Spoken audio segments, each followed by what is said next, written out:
नमस्कार दोस्तों। 6 साल पहले 2-2 हजार और 5-5 सौ के ये नए नए नोट छापकर अपने तुगलकी फरमान की वजह से इतिहास में दर्ज हो गए नरेंद्र मोदी की सरकार सुप्रीम कोर्ट में अब फंसती दिख रही है। नोटबंदी के मुद्दे पर मोदी सरकार को सुप्रीम कोर्ट में जवाब देने में पसीने छूट रहे हैं। समझ में नहीं आ रहा कि माय लॉर्ड को क्या बताएं। 6 साल पहले 15.5 लाख करोड़ के ऐसे नए नए नोट छापकर बाजार में तो भेज दिया और 6 साल बाद सुप्रीम कोर्ट को यह बताने की स्थिति में नहीं है कि नोटबंदी किया क्यों था। मोदी सरकार के वकील सुप्रीम कोर्ट में तारीख पर तारीख मांगकर यह बताने में आनाकानी कर रहे हैं कि देश में नोटबंदी लागू क्यों की गई थी और नोटबंदी लागू करने के लिए क्या प्रक्रिया अपनाई गई थी। मोदी सरकार के दिग्गज वकीलों ने एक बार फिर सुप्रीम कोर्ट से कुछ वक्त मांगा, वो भी तब जब पिछले महीने की 12 तारीख को सुप्रीम कोर्ट ने आज का दिन हलफनामे के लिए मुकर्रर कर दिया था। कायदे से होना तो यह चाहिए था कि सुप्रीम कोर्ट में सरकार की तरफ से पेश अटॉर्नी जनरल और सॉलिसिटर जनरल हलफनामा लेकर जाते और कहते, माय लॉर्ड, यह रहा हमारा जवाब। लेकिन आज हुआ यह कि अटॉर्नी जनरल ने हलफनामा दाखिल करने के लिए 1 सप्ताह का और वक्त मांग लिया।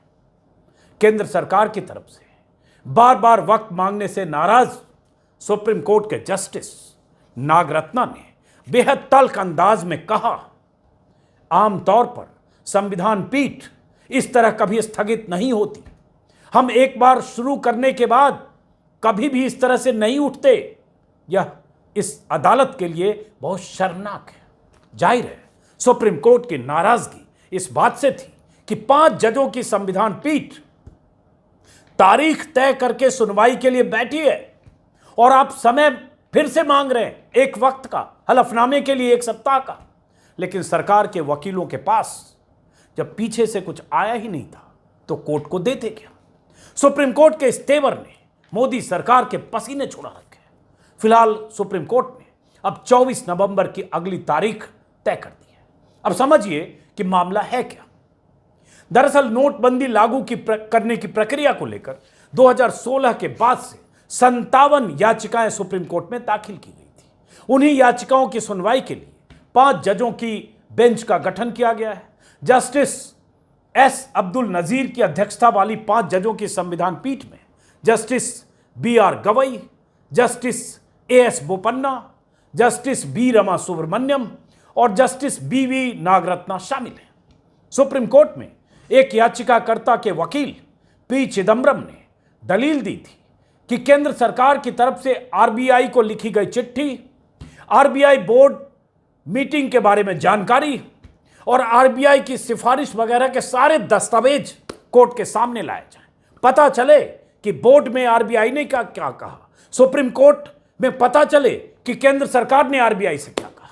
पिछली सुनवाई 12 अक्टूबर को हुई थी जब सुप्रीम कोर्ट ने केंद्र सरकार और RBI को नोटबंदी लागू करने की फैसले की प्रक्रिया पर हलफनामा दाखिल करने को कहा था। सुप्रीम कोर्ट ने 9 नवंबर यानी आज होने वाली सुनवाई से पहले व्यापक तौर पर हलफनामा दायर करने का निर्देश दिया था RBI और केंद्र सरकार को। सुप्रीम कोर्ट ने RBI के नाम नोटबंदी से पहले 7 नवंबर 2016 को केंद्र की तरफ से लिखी गई चिट्ठी और अगले दिन नोटबंदी से संबंधित फाइल तैयार करने का भी निर्देश दिया था। सुप्रीम कोर्ट का यही निर्देश मोदी सरकार के गले की हड्डी बन गया है। अगर नोटबंदी इतना बड़ा फैसला, नोटबंदी जैसा फैसला कायदे के हिसाब से लिया गया होता तो बाकायदा फाइलों में सब दर्ज हुआ होगा, नोटिंग्स होगी, मीटिंग के बारे में 1-1 मिनट की जानकारी फाइलों में दर्ज होगी। मोदी सरकार की तरफ से रिजर्व बैंक को जो चिट्ठी लिखी गई थी, जो कुछ लिखा गया था, लिखत पढ़त में जो भी हुआ वो सब कुछ दर्ज होगा। रिजर्व बैंक की बोर्ड मीटिंग में किसने क्या कहा, बोर्ड की मीटिंग के भी दस्तावेज होंगे। नोटबंदी लागू करने की फाइलें, सब कुछ होनी चाहिए, कायदे से होगी और यही सब सुप्रीम कोर्ट ने मांगा है। अगर सब कुछ है तो सबकी कॉपी सरकार के जो वकील हैं, attorney general, solicitor general, supreme court को सौंप देते। लेकिन इतना टाल मटोल और बहानेबाजी इसका मतलब क्या है और इसकी जरूरत क्या है? जिस फैसले के 6 साल हो गए, उस फैसले की फाइलों के बारे में जानकारी देने में इतना वक्त क्यों चाहिए? 1 महीने पहले आज की तारीख तय थी, लेकिन अब कहा गया कुछ और वक्त चाहिए। क्यों? जब मोदी जी ने एक दिन अचानक टीवी के सामने आकर नोटबंदी देश पर थोप दिया, तो आज इतने सालों बाद बताने में पसीने क्यों छूट रहे हैं? वक्त क्यों चाहिए? तारीख पर तारीख क्यों चाहिए? तब तो मोदी जी को बहुत मजा आ गया था, और मजा आ रहा था जब पूरे देश में लोग कतारों में लगे थे, परेशान हो रहे थे, शादी ब्याह तक रुक गया था, लोगों का जीना मुहाल हो गया था, और मोदी जी जापान में ऐसा भाषण दे रहे थे। उन्हें लोगों की तकलीफ में मजा आ रहा था, लोगों की परेशानियों का मजाक उड़ा रहे थे। जरा सुनिए एक बार फिर, कल भी मैंने सुनाया था, आज फिर सुनिए। 8 तारीख को रात को 8 बजे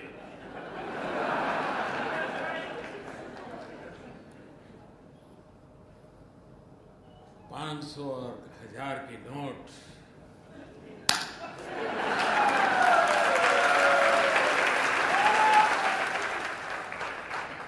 घर में शादी है, पैसे नहीं है,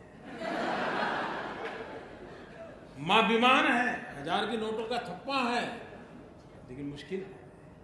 कोई प्रधानमंत्री अपने देश की जनता का ऐसा मजाक उड़ा सकता है क्या? घर में शादी है, पैसे नहीं है, मां बीमार है, 1000 के नोटों का बंडल है, लेकिन मुश्किल है। यह कोई तरीका होता है? और वहां बैठे लोग तालियां बजा रहे थे। यह भद्दा मजाक नहीं था तो और क्या था?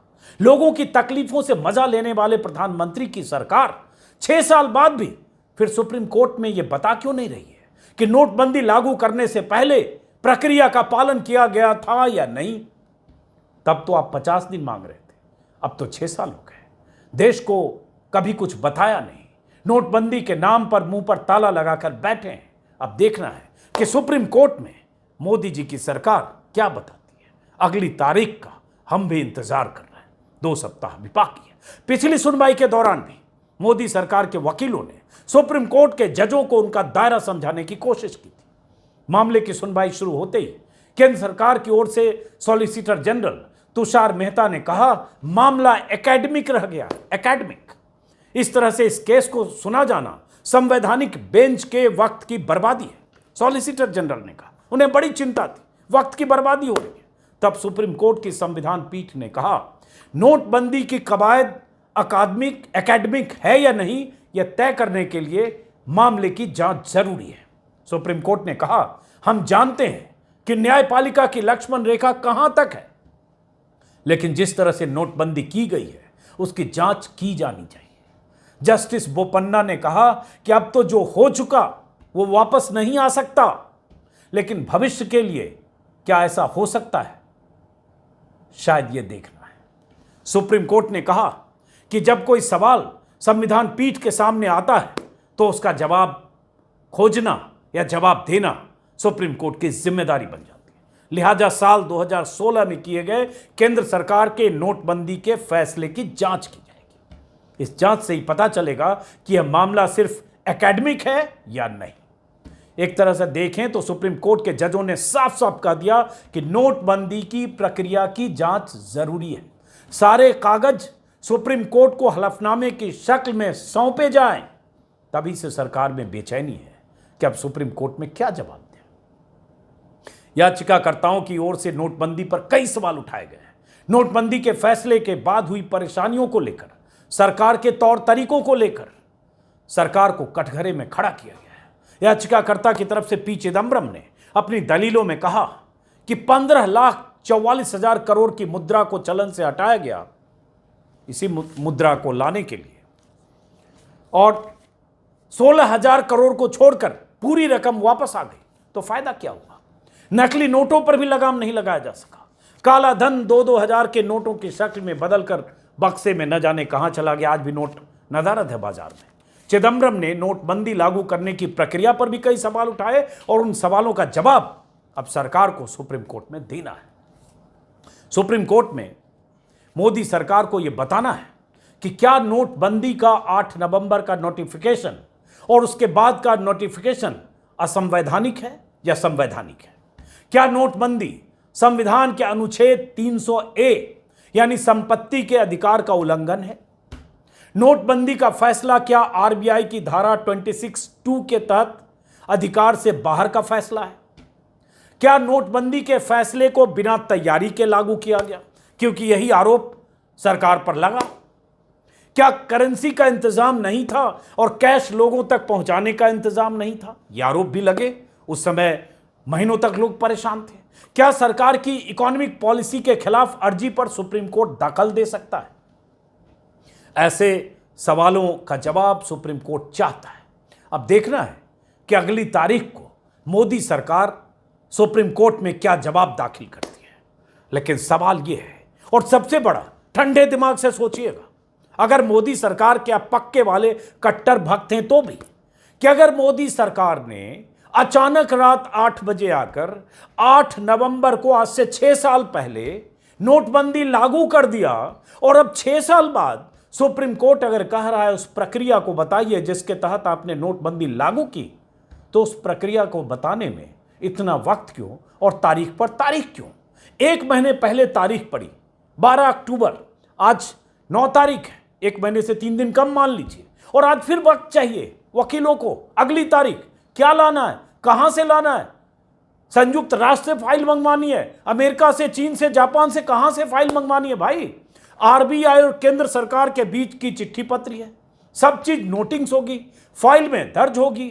सुप्रीम कोर्ट ने मांगा कायदे से तो 24 घंटे में पूरी फाइल आनी चाहिए।